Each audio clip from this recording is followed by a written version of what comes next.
quick intro.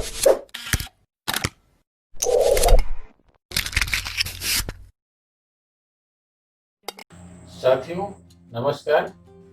आइए हम कक्षा 12वीं की पाठ्य पुस्तक आरोह भाग 2 से एक कविता पढ़ेंगे। कविता है सहर्ष स्वीकारा है और इस कविता के रचयिता हैं गजानन माधव मुक्तिबोध। साथियों, मैंने इस पाठ से संबंधित एक वीडियो पहले भी अपलोड किया हुआ है। यदि आपने इस वीडियो को नहीं देखा है तो जरूर देखिए।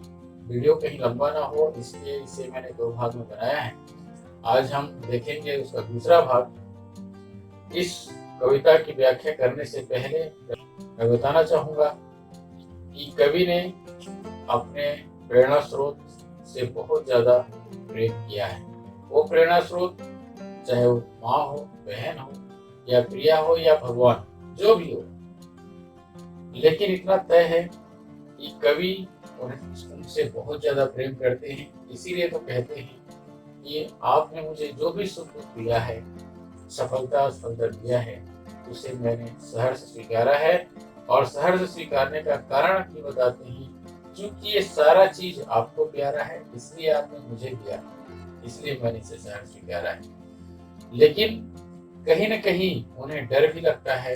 कवि को एहसास होने लगता है कि इस तरह से उस प्रेरणा स्रोत से आच्छादित रहने, उन्हीं से घिरे रहने से कहीं न कहीं मेरा हृदय कमजोर हो रहा है और शायद भविष्य में आने वाली चुनौतियों को मैं सामना नहीं कर पाऊंगा। इसलिए कवि अब थोड़ा मोड़ लेता है और कहता है कि मैं आपको भूलना चाहता हूँ ताकि मैं समर्थ हो सकूं, समर्थ इतना हो सकूं कि भविष्य में कोई भी चुनौती आए तो मैं उसका सामना कर सकूं। तो आइए देखते हैं कि कविता वे लिखते हैं। सचमुच मुझे दंड दो कि भूलूं मैं, मुझे भूल जाने की दक्षिण ध्रुवी अंधकार अमावस्या, शरीर पर चेहरे पर अंतर में पालूं मैं, झेलूं मैं उसी में नहा लूं मैं, इसलिए कि तुमसे ही परिवेष्टित आच्छादित रहने की रमणीय यह उजेला अब सहा नहीं जाता है, नहीं सहा जाता है। ममता के बादल की मंडराती कोमलता भीतर पिराती है, कमजोर और अक्षम अब हो गई है आत्मा यह, छटपटाती छाती की भवितव्यता डराती है, बहलाती सहलाती आत्मीयता बर्दाश्त नहीं होती है, बहलाती सहलाती आत्मीयता बर्दाश्त नहीं होती है। बच्चों, तो सबसे पहले हम जान लेते हैं इन पंक्तियों में क्या क्या कठिन शब्द आया है और इसका सरल अर्थ क्या है। तो मैंने यहाँ पर इसका कठिन शब्द का सरलार्थ लिख दिया है। आप इसे ज़रूर एक बार देख लीजिए। इसको आप पढ़ लेंगे तो आपको आसानी से समझ में आ जाएगा। तो चलिए चलते हैं इसके अर्थ की ओर। कवि अपने प्रिय से प्रार्थना करता है कि वह उसे भूल जाना चाहता है। हालांकि उसे भूलना कवि के लिए बहुत बड़ा दंड है, निश्चित रूप से यह दंड है, फिर भी वह उस दंड को झेलना चाहता है। कवि चाहता है कि उसका जीवन अपने प्रिय के वियोग के कारण दक्षिण ध्रुव जैसे अनंत अंधेरे में डूब जाए। वियोग की गहरी अमावस उसके चेहरे पर, शरीर पर, हृदय में छा जाए।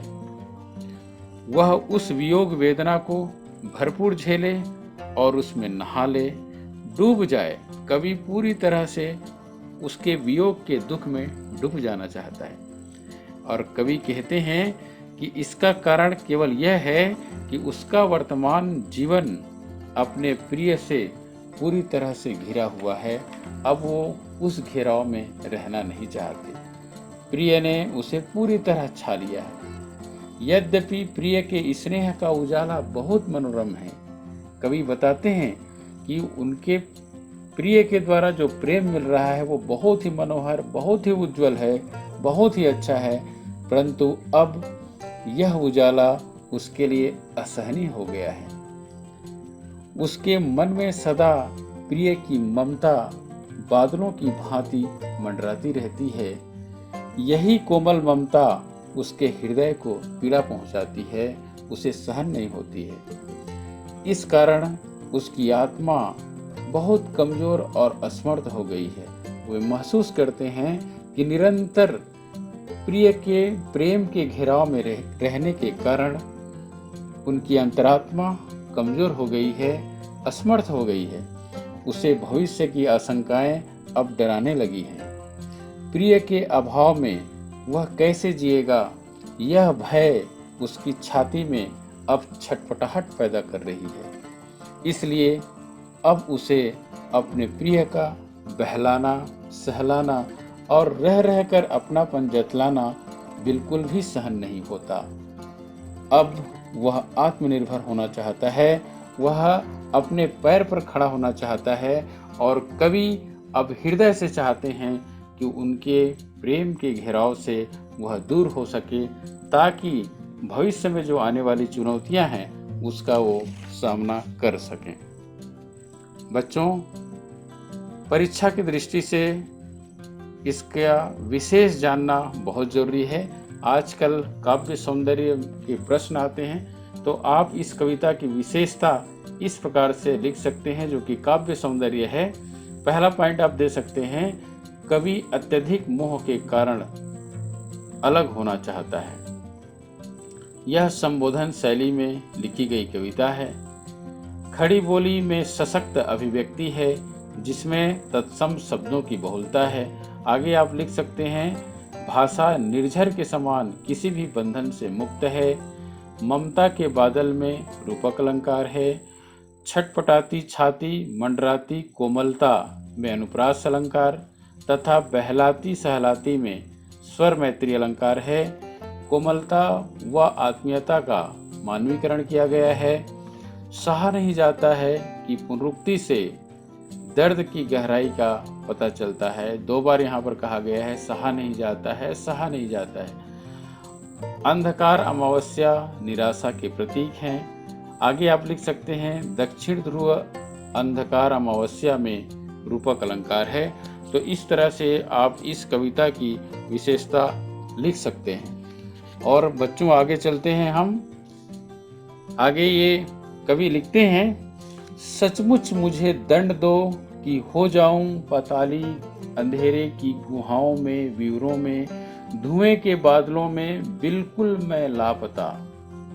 लापता कि वहां भी तो तुम्हारा ही सहारा है, इसलिए कि जो कुछ भी मेरा है या मेरा जो होता सा लगता है, होता सा संभव है, सभी वह तुम्हारे ही कारण के कार्यों का घेरा है, कार्यों का वैभव है।